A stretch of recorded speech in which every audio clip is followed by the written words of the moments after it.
Dante Greco. Dante is a really smart guy. Ladies love Dante. Look at that head of hair. Look at that face. What's your name? Dante Greco. Dante was me, yours truly. I'm gonna come. Hello, everybody. Welcome to the Dante Greco Show. It's Thursday evening. We have a very special show today. We're going to be talking about the UFO phenomenon and everything that's going on with it. Of course, we have a very special guest. How would you like to be introduced? Suraya Erickson. Suraya Erickson. She's been abducted 6 times. No. I wish. I'm waiting. A lot of time in space and in other dimensions. No. But she does have some, you have some experiences you'd like to talk about. And we're going to talk about the general phenomena that's going on right now and how much has been revealed lately, right? Yeah, for sure. Well, obviously everybody is so interested in this hotbed topic. And you made that last comment about Elon Musk doesn't think that aliens exist, and maybe it's a cover-up, and maybe it is, because so many people have seen these things. I've seen so many, and I'm going to share a spot that a lot of people can go to. I have friends that are leaders in the UFO community in terms of research. And what's interesting, it is interesting that a lot of people who on the Ancient Alien show haven't seen much, apparently. Yeah.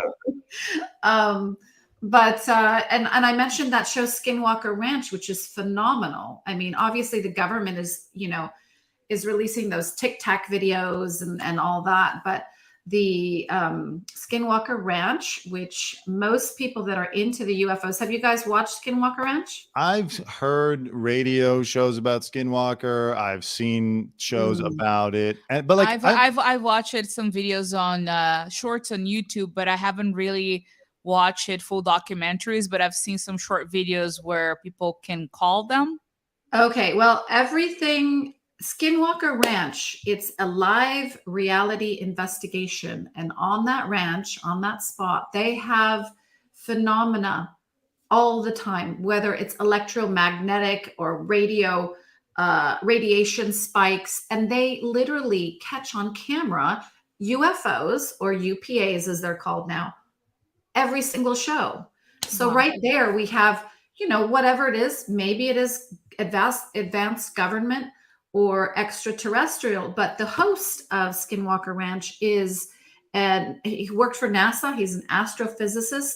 He also was head of the UPA research for the government just recently. And he doesn't know what it is, and he's investigating. He's part of this investigation. So obviously something out there exists big. And I have friends who have many stories. I have a friend who, not a close friend, but someone I knew growing up in Malibu who had telepathic communication, and I'll share her story. But just to, I'm not going to give a build to my experience. I'm just going to share it. But I actually met this man who has a ranch up in close to Mount Adams in Washington, and it's called ECETI Ranch. And you guys can, and it's ectiranch.com. And it might not have the ranch part, but you can Google it and you'll see it. And anyone can go up there. And I actually got some friends because I've always been waiting for the aliens to pick me up.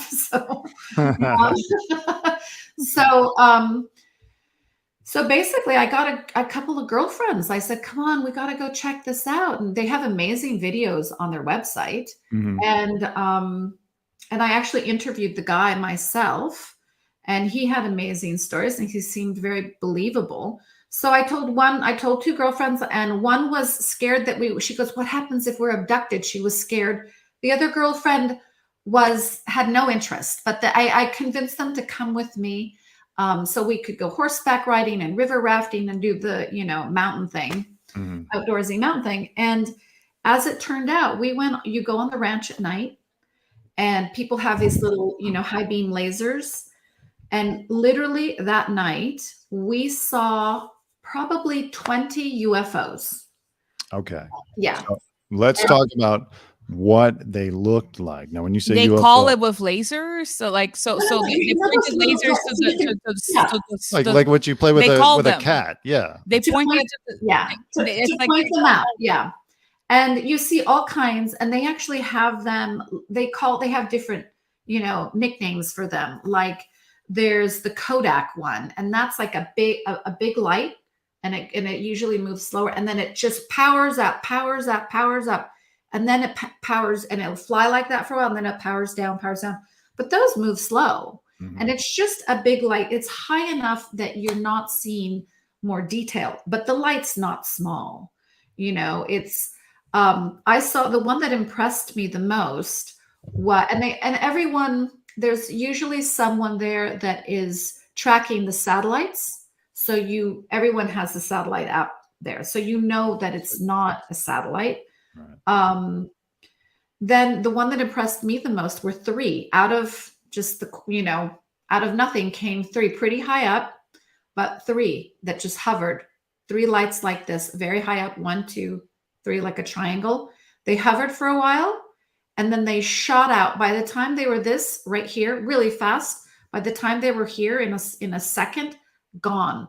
But they hovered up there, and one of the things that you look for that it's a UFO, it doesn't have normal lights like a plane, the red lights. It doesn't have those blinking kind of lights. So we saw literally 20. And my girlfriends, one was afraid, one didn't care. Out of our whole trip, they were just absolutely impressed. And another thing that tends to happen around these locations where you have a lot of sightings is you see those orbs. Have you guys heard of the orbs? I haven't. If it's what I saw, which I will share with you after this, yes. Yeah, they're lights. They're usually white. They can be colored. I've seen red. Some of them come with some mist.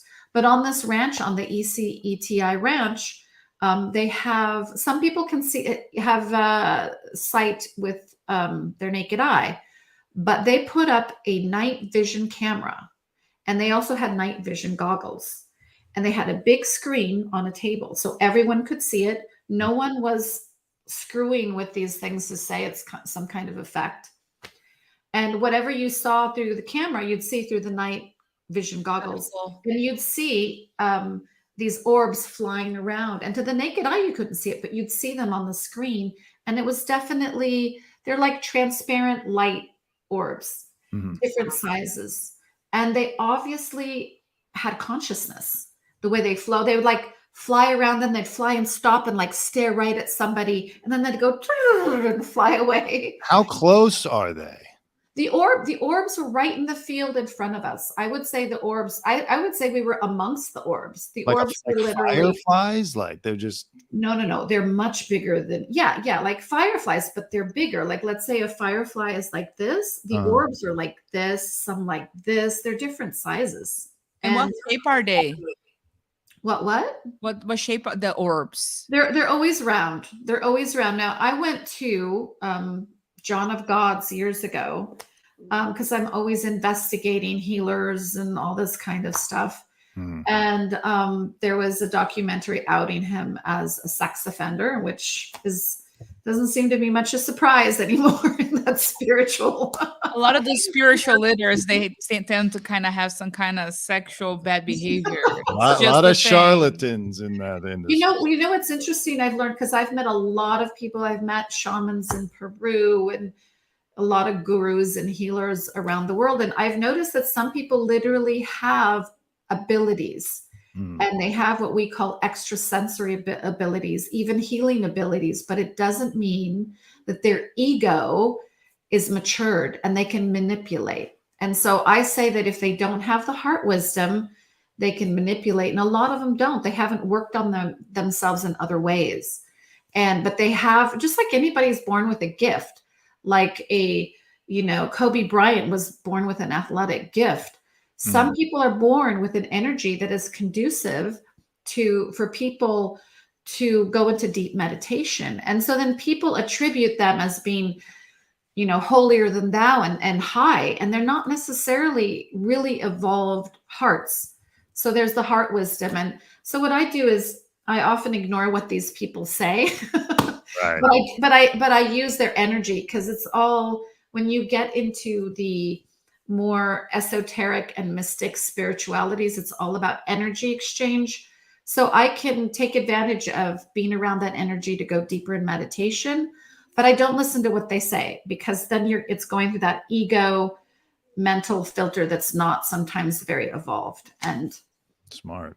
yeah. So I've seen a lot. That's why. The message, not the messenger necessarily. So I have a Yeah. question. So you believe Yeah. that those spheres of energy, then they were the aliens in a spiritual form, in a different form, that they come to get out of the spaceships or the UFOs to explore around and take a look. I like that. I like that explanation. I can't say I know 100%, but the people I've spoken to, and I've seen them, like I said, in Brazil at John of God's. Oh my gosh. And John of God's, that area is that where he had his thing. That's what I kind of went on a tangent there. But there seem to be certain power points on the world where these phenomena are more easily experienced. And John of God, there was a special energy at his place, 100%.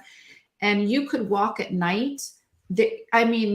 So many orbs. It was crazy. And orbs, big red orbs, sometimes with these that trailed. They were almost in this mist fog, and you wouldn't see them. Sometimes some people would see them, like I say, to the naked eye, but you'd be walking down the street and it's pitch black, but you'd be taking these pictures and you'd see a huge giant red orb with this mist. And it's really interesting how sometimes cameras can pick it up and the naked eye can't, but people do sometimes pick it up with their naked eye. But kind of camera, Suraya, is that it has to be like a film, or does it pick it up digitally as well? It seems to be digital cameras pick it up easier than film. And most people that I've spoken to, in reference to your question, they say that they're just disembodied spirits. And and they seem to be benevolent, but they seem to be disembodied spirit consciousness. And no one's associated them that they're aliens, but you might have just tapped on something.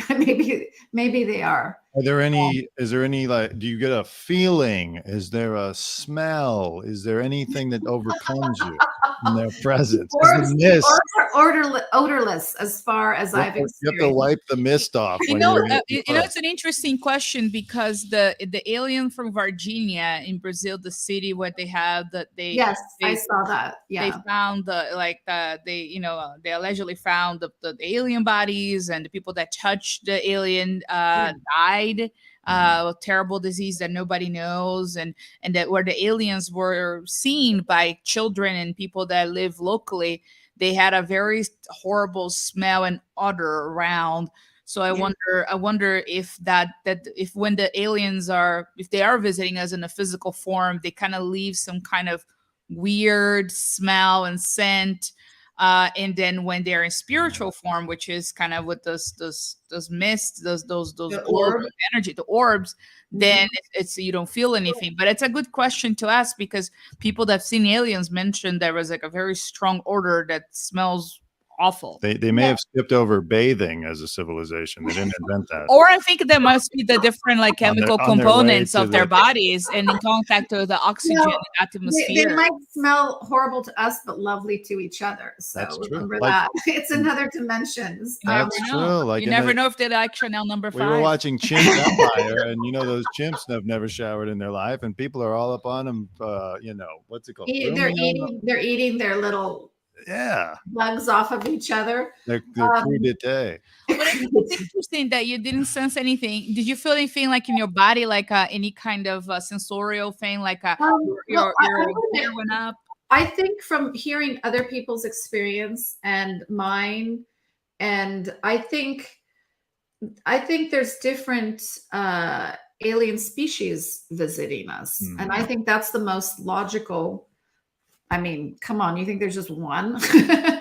I mean, there's so many different kinds of ships that are reported, so many different experiences. In certain, like I said, there's certain places that seem to experience even more. Like you go to Peru, a lot of the Indians in the mountains have stories.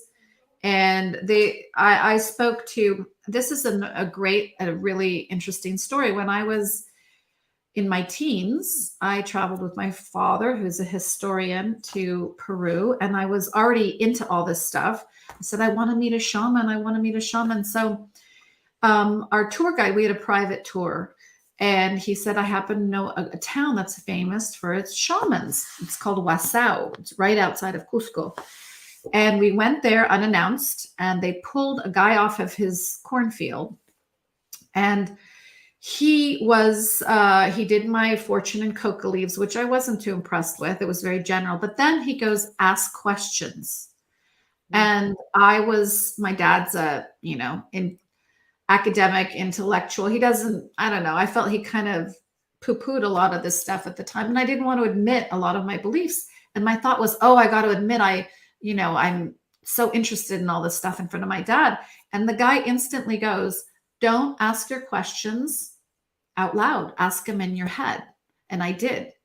And it was a one-way conversation. I asked several questions in my head, and it was instant telepathy. He was answering me the moment I was asking.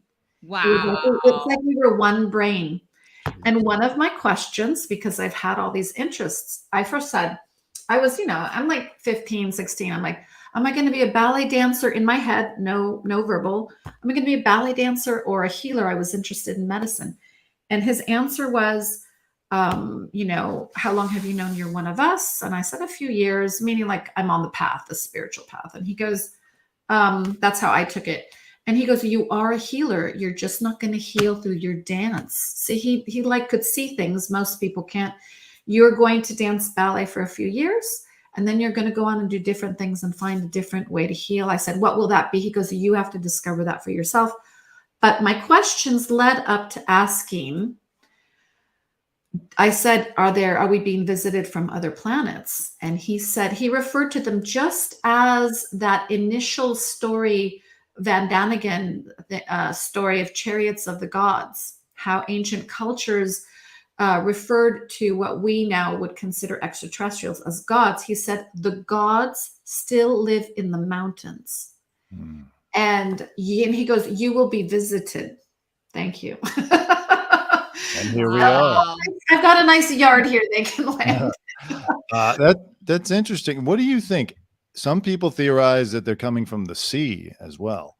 I'm sure they're in the sea. It's like I said when I heard your last post that who's seen it. Elon hasn't seen them. I have a friend who owns prime real estate on the bluffs in the Pacific Palisades. It's on the border of Pacific Palisades and Santa Monica. Meat and potatoes businessman. He is not interested in this. He has a lot of government contracts for his inventions, storm drains, and he owns a big waste company and all that. And he was out on his property that he's building on, overlooking the Pacific Coast Highway. And he said, out of the blue, he said he never thought he'd see something like that. And all of a sudden he saw this big blue ball. It was actually not that big. It was like this big.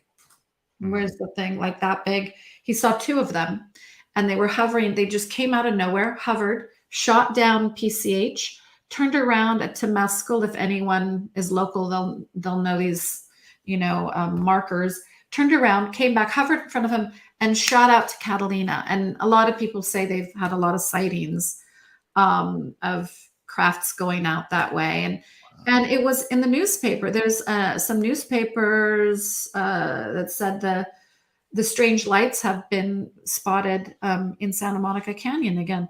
So there's all kinds of stories. I mean, there's a woman I knew in Malibu, and she became telepathic, and she was from a family of four.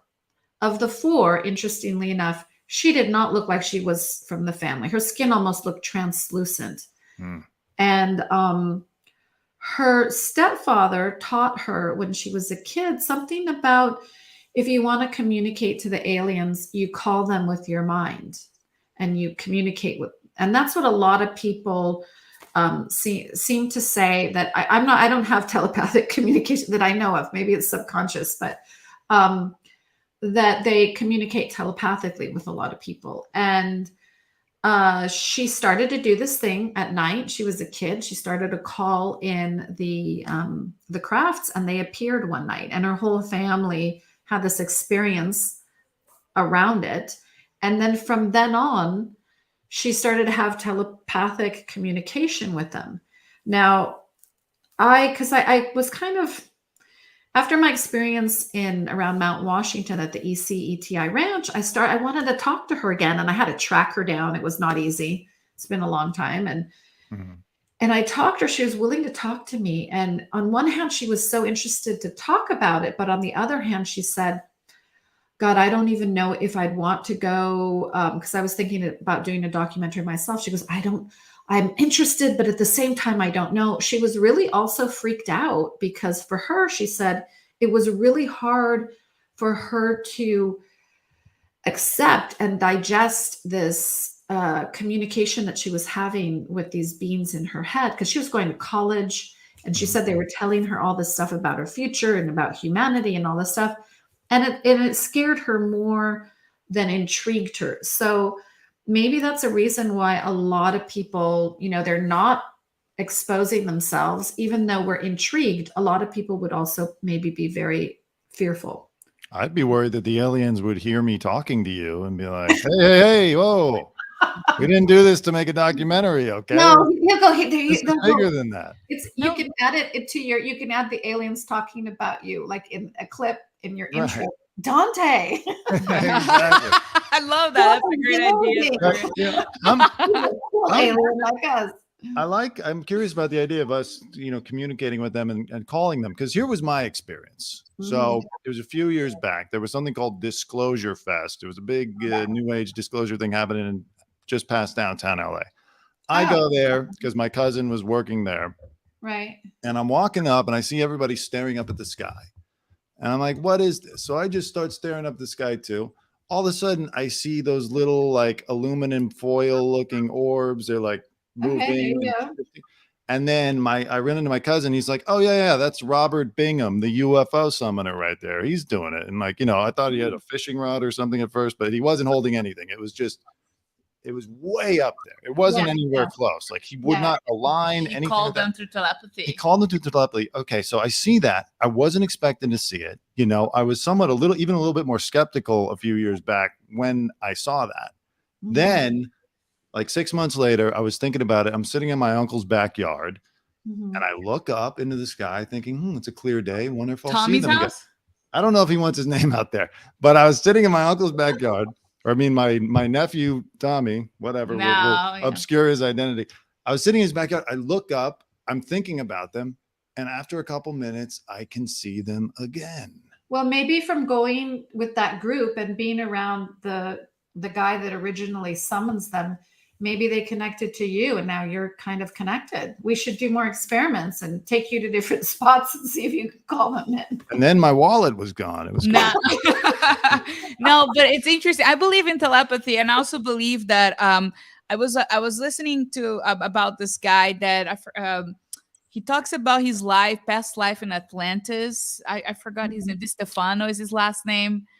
I know who you are. He's on YouTube. You can find him, but yes, his last name is Di Stefano, and he talks about that he lived in Atlantis, and he talks about telepathical communications and meditations, and he has like a cult-like following. And I thought it was very interesting that he talks about the power of telepathy that we have. And one of the things I noticed that, and I don't know if it's a superpower or telepathy, is that I can guess what music is gonna play in the radio. Like, no, that's part of it. That's a piece of it, for sure. And then I spooked Dante one when we were like, I think it was like in our second year together. You remember we were driving? Can you tell the story? No, we were driving, and you were like, the next song is gonna be "My Heart Will Go On" or something like that. or California Dreaming, and it was over. It was no, it was Hotel California. Welcome to the Hotel California. And the next one I got it right too, and the next one again too, and it came up, and in the radio, 3 songs back to back, and then he parked the car I remember we're like in Sunset, really like far away in Hollywood, and he parked the car and he said he couldn't drive because he felt like all the hair in his arm was like up. Right. And he's like, "That's a witchcraft thing. Like, Mhm. how did you know?" I was just like, I don't know. I can hear it, and I can hear exactly if you're like in the radio. Sometimes I can hear like exactly where the song is when I turn on the radio. Yeah, that's a form of telepathy, and everybody has those moments. You sound very gifted, actually. You should try to expand upon that, Yeah. and go play Vegas. So Yeah, right. that's what everybody wants, right? They want the cash windfall from their psychic ability. But no, I've had experiences like that even in dreams. Like I've had things that I have dreamt, and they've come true. And I can tell when I'm having a psychic dream. I have not had them often, but I've had them really, really pronounced and accurate a handful of times. And there's a special feeling when I get those. When I'm sleeping, I feel just extremely blissful. And I know it's special and it's extremely vivid, but it's a feeling of bliss. I've had these a couple of times, really crazy psychic. Also, if my mom and I are very connected. And if I'm in trouble, she has dreamt that I'm in trouble. And if she's been stressed about something and not sharing, something with me, I've literally dreamt it. And she was worried about sharing it with me. And I had one of my best friends growing up. We had one night the same dream, but with different people in it. Like my boyfriend was in it and her boyfriend. But it was the same series of events. So we are all connected through this energy highway, that we can't see. And I think that's we're going to evolve into that. What I always say in dealing with these, not just dealing with it, doesn't sound fun, but in exploring and studying with these different healers and people who I feel are a little more advanced in that area, it is all about understanding energy. And energy, it's that energy highway that we communicate through. And so it's about cultivating and focusing energy and becoming conscious of these abilities and cultivating them. Because, for you, like it just happens and you discovered it happens. But if you hone that, then you'll open up more ability. And I think that's where evolution is going to take us. And maybe we need to evolve more for the aliens to want to talk to us. But apparently they're talking to a lot of people. Yeah. So, What do you think of this theory that we are like one of those uncontacted tribes and the aliens are observing us from afar? I can't remember the Sentinel Island. That's what it is. Sentinel Island has been claimed by the Indian government. The Sentinel Island is like the last uncontacted tribe. If you show up there, a guy showed up there a few years ago with a Bible. They threw a spear right through him, and it's that place. Yeah, exactly. They dragged him away on the beach. That and visiting the Titanic are like the two worst vacations to take right now. Yeah. But Sentinel Island has been claimed by the Indian government. They protect them. They keep an eye on them. They monitor them, make sure everything's okay. But they don't contact them, really. They don't go there and talk to the Sentinelese. So what do you think of that theory that we are like the Sentinel Island and out there in the universe or in the galaxy? No, I see what you're saying. Are aliens who are watching over us, which ties into what some people say that when we started experimenting with nuclear weapons back in the 40s, that's when we really started to see like the modern UFO thing. And what Grush, the whistleblower, is saying that's when we started the crash retrieval programs to try to reverse engineer some of this stuff. I think Peruvians and natives also have been experienced aliens way before 1940. Well, I want to get to that. Suraya as well, like tribes in Peru, tribes in Amazon, or the Egyptians, or the pyramids. Right. There's ancient civilizations that kind of been cataloged in contact with their gods. Well, I think he's saying that there is that theory that we are hybrids of aliens. And I guess some kind of primate, maybe monkeys or the missing link. That's a whole theory of the missing link, where how did this incredible jump in evolution happen in humans. And a lot of the evolutionary process doesn't make sense. If you're supposed to if it's supposed to be survival of the fittest, there's also things that we chimps, if we come from that kind of primate, we lost strength, which is interesting. We gained a lot of intelligence, but we lost strength. So that doesn't correlate with the theory. And but I think it's a possibility. I think it's I mean, look, we're on the cusp of all this gene splicing and gene therapy and all this kind of science. So we'll be able to do that soon. You know, in a few years, within 10 years, they'll be able to create a baby. Forget about eggs and all that from your blood. Yeah. So it's possible that we are, a hybrid, and that's why we have some of these abilities, and we are a science experiment. Right. But I do, the one thing that I never understand is, I think if everyone says it would destroy us, I guess worldwide, there'd be this panic because it would be such a shock, especially to people that are very entrenched in their religious beliefs, to all of a sudden have to incorporate the idea of the alien existence and how that fits into their, cosmology. So, but I think with the interest that everybody has, whether it's Star Trek, Star Wars, the movie Contact, all this, the Skinwalker Ranch, and the business of aliens. I mean, there's all these conferences all over.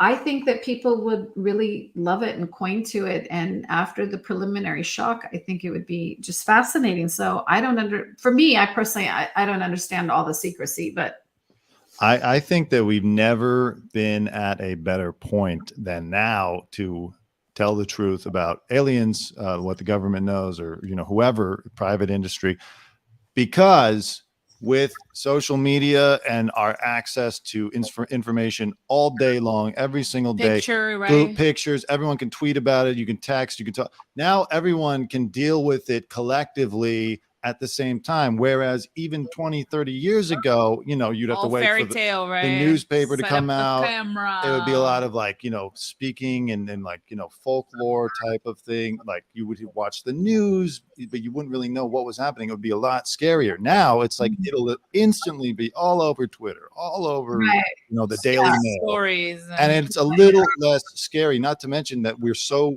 inundated with content now. A lot of people would probably read about it for an hour and then move on to their TikTok, Yeah. It wouldn't be that interesting. Because that's already, the crazy thing is, with what has come out with David Grush and his revelations, or the Tic Tac UFOs, or, everything, even the Vegas thing, which we're not sure if that's a psyop or what that is. People read it and then they're just like, okay. And it's 90 Day Fiance is on. We have to get back to okay, but I think which is what we were doing. Yeah. Us. Huh? What do you mean us? No, watching it. We're not doing it. No, we're actually, it's an interesting show. It's really bright. Okay, let me just make a point real quick. Okay, sorry. So I think, kind of coming back to the main point, the question is, why do you think a lot of those tech giants are really denying the existence of aliens?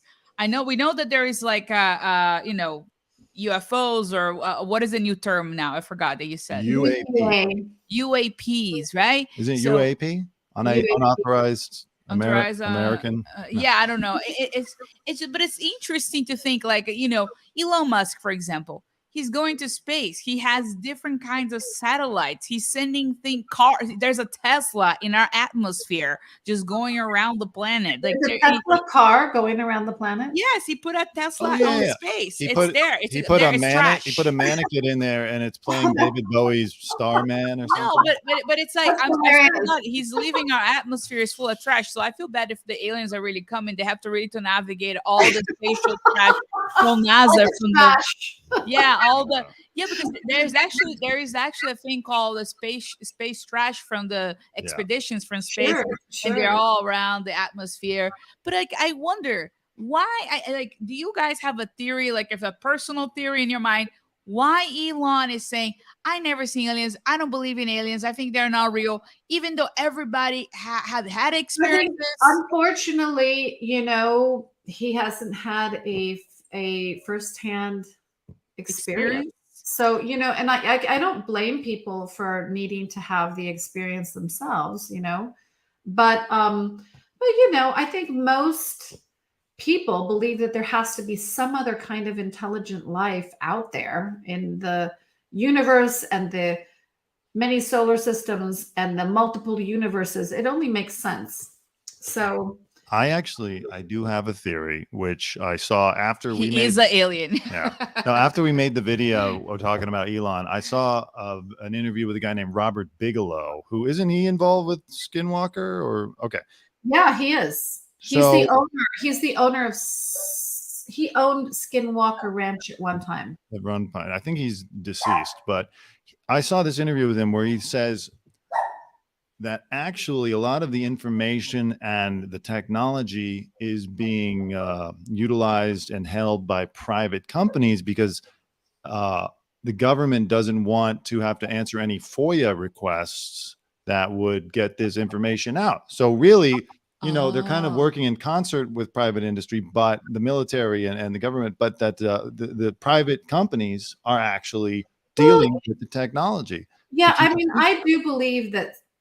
I believe part of that. I do believe it's a strong possibility for the mighty dollar, for the sake of the money dollar and the greed of some people, that they are holding back technologies that are so efficient.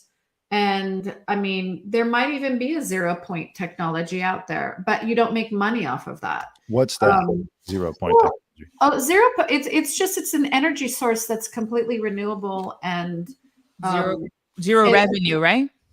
Yeah, well, it's like Nikola Tesla was trying to. He was working on getting energy from the ether. So it's that concept of the ability that we have an endless supply of energy all around us, and how do we harness it? And so if you find the right technology to harness that, it would bring the cost of energy down, and we wouldn't be ruining the planet anymore, and it would help level the playing field economically, if the world runs on this unlimited free energy. So it's a big deal. I mean, that is I met somebody who claims that he has a 0 point energy, and he actually claims that the aliens gave it to him. And he seems, I'm not going to say his name because he was very, very,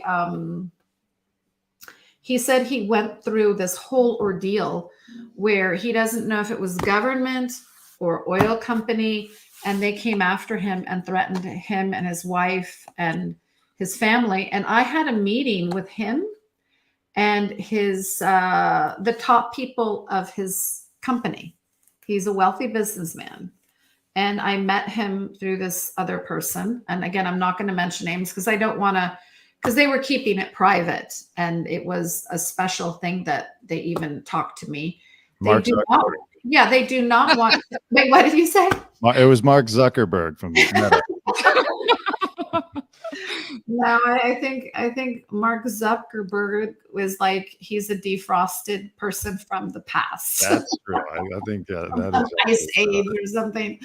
But anyhow, it was really interesting. I sat with his wife, and there's no reason for them to bullshit me. They don't want publicity. In fact, he said that he got scared. He was threatened. And he said, when you have kids and when you have this and they really come at you, you get scared. So he hid the device, and he says it's this big and it's just a bunch of coils. And he says that a little box as much could power all of Los Angeles.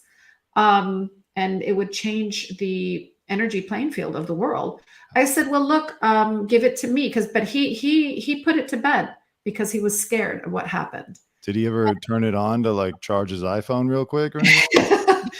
Yeah, I know. No, I was trying to get him to really show me, and he didn't. But he was very believable, and I spoke, like I said, to the top people of his company, and I really hit it off with one of his higher ups, and I said, I was trying to go, come on, help me out, and the guy goes, you don't understand what they've been through. They felt that their lives were really threatened, and I said, well, give it to me. I don't care. Yeah.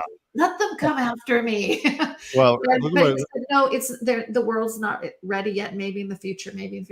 I've been thinking of touching base with him and see if he'll, have another conversation with me and let me do that. I mean, you'd have to, if there was a technology out there like that, you'd have to get it out in a way where they couldn't silence you, so you'd have to do some kind of real-time thing where you secretly have an agreement with, and it's hard to have this kind of secret with maybe a town or a country, and see how it can, set it up to demonstrate it live, and where it's undeniable and it's out there, like, on the Ethernet.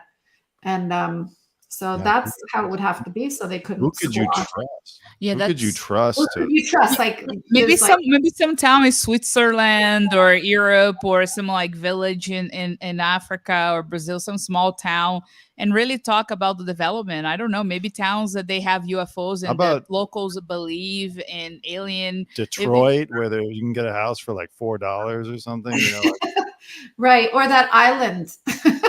What's Epstein Island? Nah, Epstein Island. They killed the guy for having the Bible. It's empty. The Sentinel Island. Yeah, imagine that. It would be a very hard thing to do, but I mean, I don't know. I would do it. I would risk getting it out. You could have like a cameras attached everywhere to a live feed.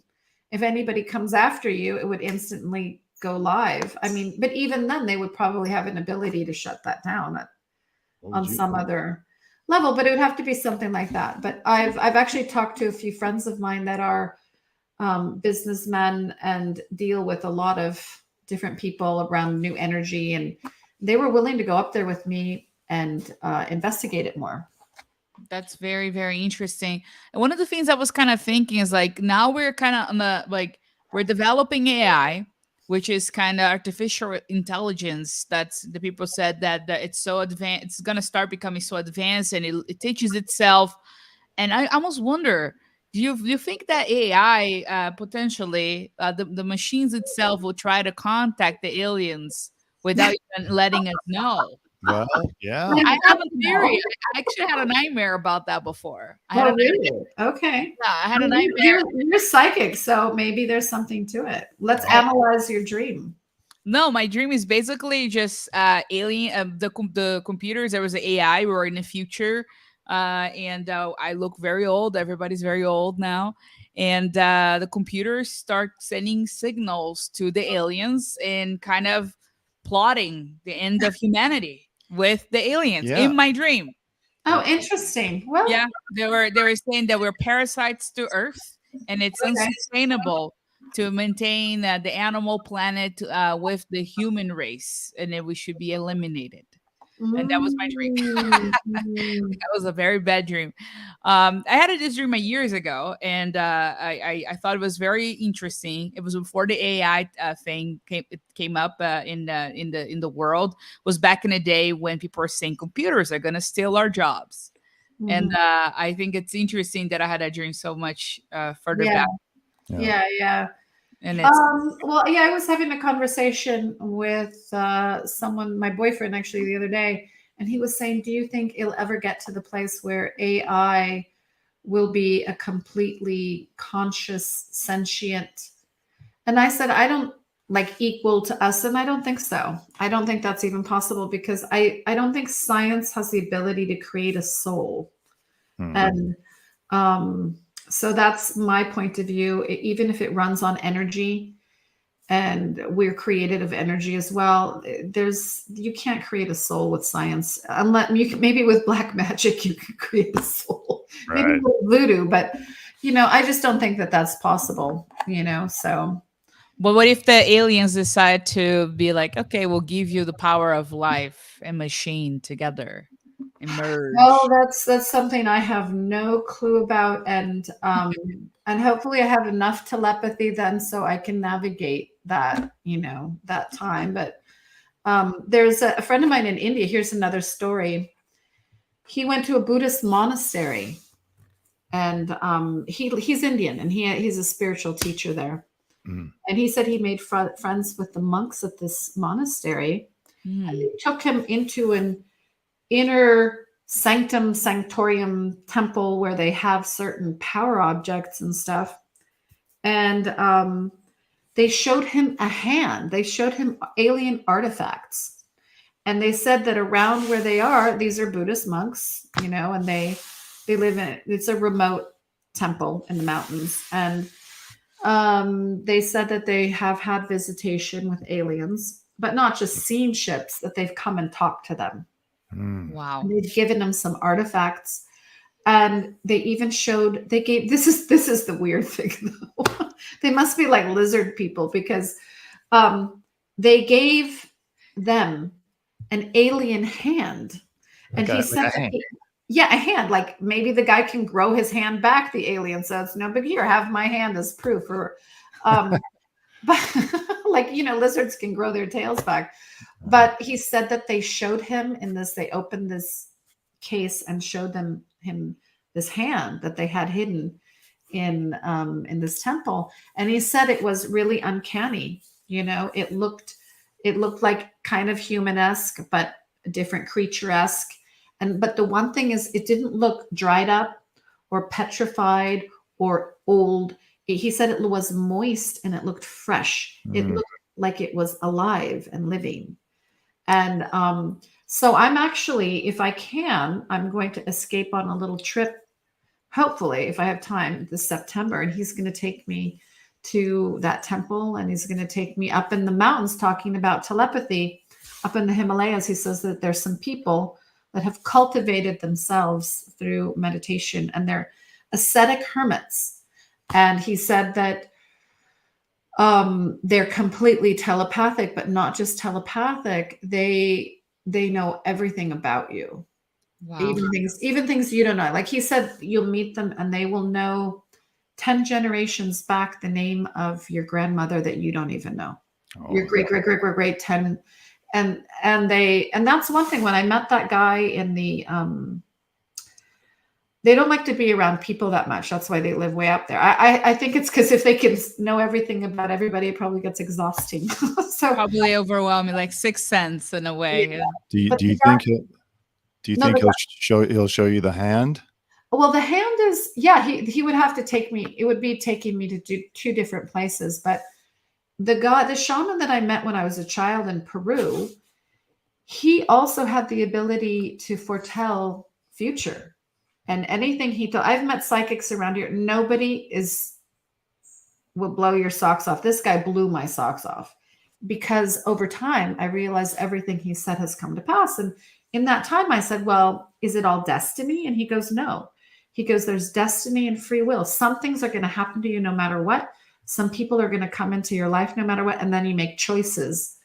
So when I go to India, because I don't have that sight, he obviously he could see things beyond time, and he could see things, whatever your blueprint is, let's say, of life, past and future, that I can't. And I'd love to be able, part of evolution is having greater awareness of who we are in ourselves and our place in the universe. And so when I go to the mountains, I'm going to ask this hermit, this telepathic hermit, to help me have an experience, a direct experience of destiny and free will, and so that I can understand it. But to understand it, you have to experience it. Mm-hmm. So I don't know, maybe I'll be in like a spiritual coma for a while. Like ashwagandha, some kind of like a tea or something, mushroom teas. Ayahuasca. How did ayahuasca? Would they put you like in some kind of like natural medicine state where you can kind of have the extrasensorial feelings? No, actually, some people that have cultivated, like I said, it's about energy. Mm-hmm. Some people have cultivated their energy to the point where their energy is like a psychedelic cocktail. and you get around them, and it's an energy transference. It's almost like a contact high. You know how, you're drawn to certain people, you click with certain people, but it's that on steroids. Like all of a sudden, I've been with teachers where all of a sudden I feel their energy hits me, and I'm literally on the equivalent of a psychedelic trip. So there is that ability. It's called Shaktipat in a lot of cultures. You receive Shakti, and it can be through the eyes, it can be just through the ether. And some people have that ability. And again, even if they have that ability, it does not necessarily mean that they are like all knowing either. You can never take for granted that you have to think for yourself. I have a question. Real quick, I just want to say one thing. I'm going to forget. Okay. So do you think that then the religion in a way is somewhat attached to the alien, and you think there's like a tangent between those spiritual beings? They actually are spiritual fathers or founders of kind of like the spirituality in a way. They're not necessarily only visitors. They're part of our creation. They're part of who we are. And the whole spiritual religions, the whole thing, act of praying and asking, and the whole meditation from the Buddhists, and the whole trying to connect with something greater than yourself, which is kind of the religious pursuit. How do you think that's kind of connected with the alien theories? And do you think that there is a intersection of those? I think there's some intersection. I think some cultures, in the past, like we've seen on all these ancient aliens and Graham Hancock, I think there were some enlightened civilizations that had more contact with these more advanced civilizations. I do believe that. I often say I believe a lot, but I know little. So I don't have the ability to know that at this point. I might someday. But I do think it's like anything in the world. I do think some religions have also, it's not gods that they were experiencing, and it was aliens, like the shaman referred to the gods who still live in the mountains. I totally believe that that's part of it. But I do also think that outside of the alien, the multiple alien species that there might be, I do think that there's different spiritual dimensions, that they're not aliens. They're just spirits in different dimensions. And I've had some experiences with that.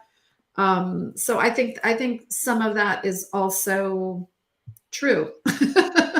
Like time travelers, like there's people that believe they're time travelers. There's pictures of modern people or modern looking people in old pictures. So do you think that there's time travelers, aliens as well? Yeah, I think we're part of that chain. Like, think about it. Think of your future self. If you believe in reincarnation, that is, think of your future self, or even in this life, if you happen to become, if you evolve enough in your brain and in your being energetically. Let's say that in India, for instance, they have siddhas, which telepathy is one of them, being two places in one, understanding, being able to experience time totally differently, and being able to see future, past, destiny. These are different abilities that people have as they evolve. They're called siddhas, powers, and we all have them.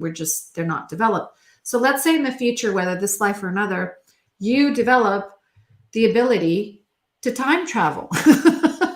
So you might be experiencing the spirit that's your spirit guide, and it just might be your future self coming back to guide you along the way at this point in time. Do you believe that you're a soul from the future, or you're a soul from the past? You're trying to trip me up. No, I'm kidding. No. I'm curious because let me give you a little bit of background why I asked that question. I'm totally teasing. I don't really think like that I'm a soul from the future or a soul from the past. It's kind of like right now I'm a soul from the present. And So I don't quite understand time at this point. So I can't really say. And I listen to a lot of people, and they have a lot of great theories, and we all love to hear the theories.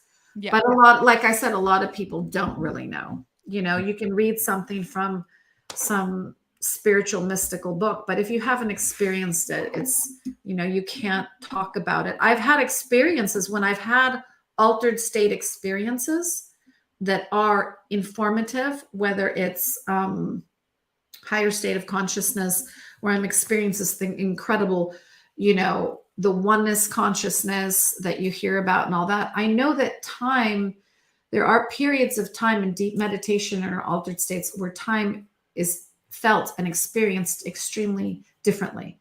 There's always like an altering of time. Like I did a past life regression once, and it was like 2.5 hours, and it felt like 10 minutes. And sometimes it's the reverse. Something feels really long. So there's this kind of thing with time where it's not as structured or linear as people think, but how it works, I don't know. That's what a lot of abductees report, is there's a weird time thing where they feel like they were gone only for a brief moment, they were gone for hours, or they were gone for hours and they thought it was brief. And then I saw an article about in some of the Navy documents that are coming out that the U.S. military recovered a UFO that distorted space-time. Like, it looked very small on the outside, and then when they went inside, it was the size of a football field. Wow, that's great. Love that. Yeah. And then maybe that was the UFO. There was a UFO in the yard here. And when I was a kid, my girlfriend and I, as teenagers, we liked to sleep outside.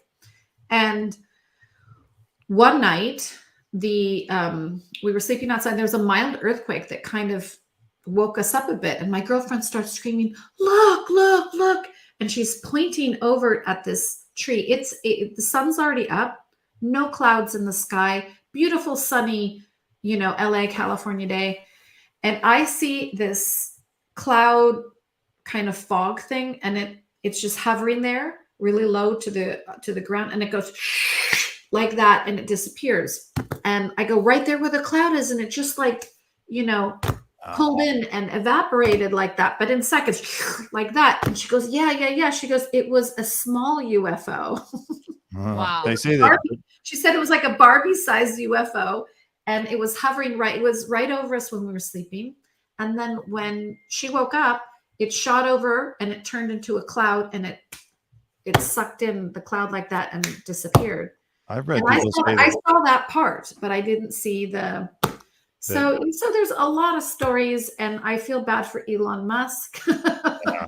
We've all seen them, but Elon has all that money and all that interesting research, but he hasn't seen it. His wife looks like an alien herself to his ex-wife, Grimes. She's is she an ex-wife? I thought she was his ex-wife, still mother of his child, but you know, they still talk. But real quick, going back to that hand that didn't decompose, I wonder if the aliens have a deal with McDonald's, because I heard a story about a guy who found a Big Mac in his closet after like 20 years, and it had not decomposed either. And I think it was still moist. So maybe that's the technology. What is the preservative? I'm going to start slathering it on. I'm going to slather the secret sauce on. Right. The secret sauce is the McDonald's sauce. So yeah. I just wanted to ask you before, because we kept you a long time. We want to let you go, of course. We've been altering your space time by keeping you. But I want to ask you, because the big story right now is about the whistleblower, David Grush, talking about the 80-year program, that there's an arms race, that there's deals, what we now call non-human intelligence. We don't even call them aliens. They're non-human intelligence now. And it's been going on. Do you believe him? Do you believe what he's saying? Or are you... I haven't read I've heard just through other people, but I haven't read the specific stuff he said. But if you've been in this UFO world long enough, I've been hearing that for ages. Not you know, so whether he's lying or just jumping on board and with the story that's been out there for ages, but that's a story that's been out there for ages. That's the question. And that's what's so crazy. And what's drawn me back into this subject actually is, I remember growing up in the late 90s, going on all the conspiracy websites and whatnot that talked about this, and then nothing really happened for like 20 years. And now all of a sudden, all of this stuff that I heard about growing up is being seemingly confirmed. Yeah, exactly. Yeah, exactly. And why? Yeah, it's the reason I think Dante is asking Suraya is because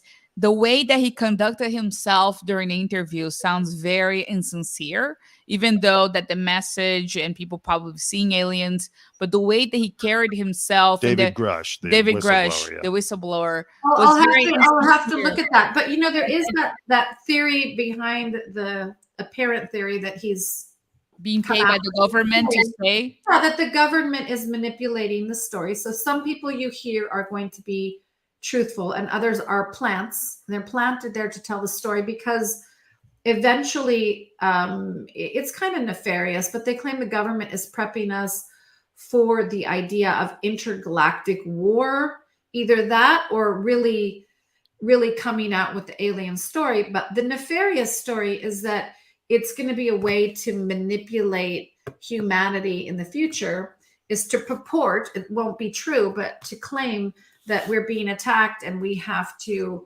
protect ourselves. And it'll be a way to then have more, rules and regulations and have control over society. And also get more money for the military. Emergency regulations. Mass control of the government and society. Yeah, I don't think that if that happens, I hope the real aliens come to save us. Right.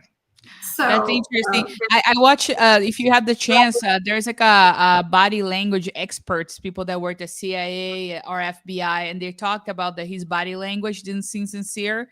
But I believe in a message though. But what he said, it sounded like he was the way he moves and the way he talks. The interviewer is like, so you're saying that they've recovered the bodies of aliens, and he's just like, yeah, that's right, yeah.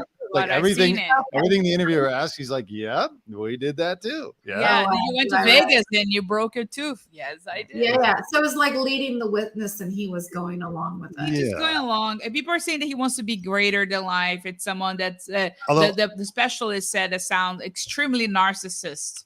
He thinks that he's gonna be in the news forever because he talked about the UFOs and the aliens. But he did have to testify before some military tribunal or something like that, where he could actually get in a lot of trouble if he's lying. So that adds an intriguing wrinkle. But if the military and the government are behind his lies, then he's fine. He's safe. Right.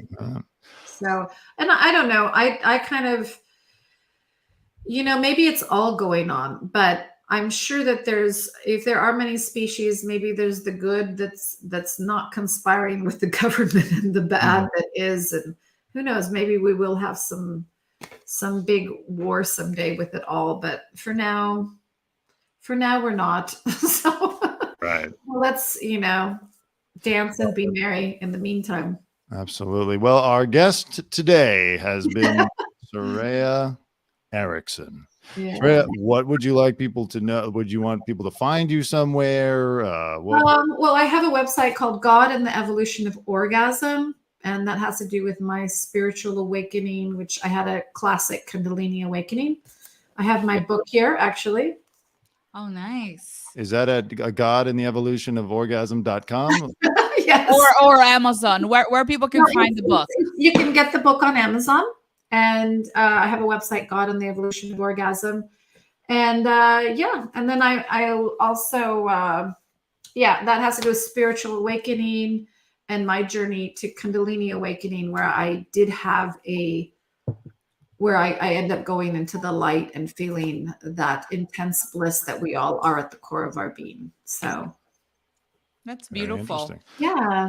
Well, this has been great. If you go on the journey to India and I will be back. I will share with you, and maybe I'll come with a hand.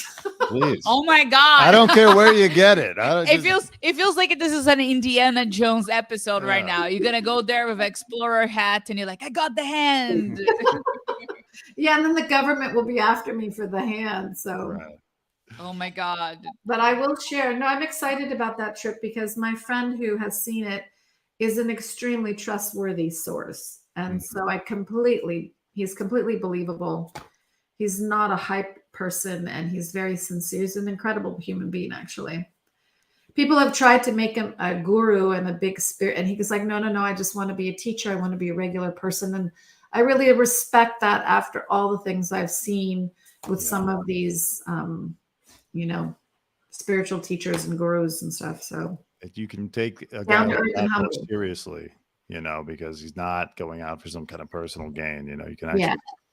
No, not at all. Not at all. He's very humble on the level guy. So, but I'm excited about my journey. Who knows? Maybe I'll come back. You won't recognize me. I'll be all hands. I'll be an aura of hands. Just one big hand. Yeah. Okay. Well, I'm going to play my outro, and then we will thank you personally off the air. Just stick with us for 1 second here as I pull this up. That was a great interview. I just want to thank you, Suraya. That was so amazing. I really love to hear about your experiences and the sighting and the whole thing. I'm trying to get on with my friend. My friend is actually a best-selling author. I was going to talk a little bit about his book too. He wrote this. Ooh. And we've done some talks together and stuff like that. But he's had that guy from Skinwalker Ranch on his YouTube show. Mm-hmm. And so I'm trying to get him to get us on Skinwalker Ranch. So we're creating this whole idea. And my idea is to bring the people from the mountains of India to Skinwalker Ranch. I don't know if I'll get those people to come down, but they would, they're using all this science and technology to figure out what's going on. And they're getting amazing readings and phenomena. But there's that other element, like if these people are so connected and psychic and everything, that maybe they can connect with whatever beings or entities, or even if it's government that's going on there. So very good. That's my mission. Keep us up. I want to hear. We're so interested. I want to see chapter 2 of this interview, and very curious about it. All right, good. See you guys. Everybody. 1 second. We'll be right there. Have a good life. We will see you soon. Much love. Thank you. Love. All right, Dante. So once again, thank you to my brother. Tell him your name again. Dante Greco. 2 words. Made in America.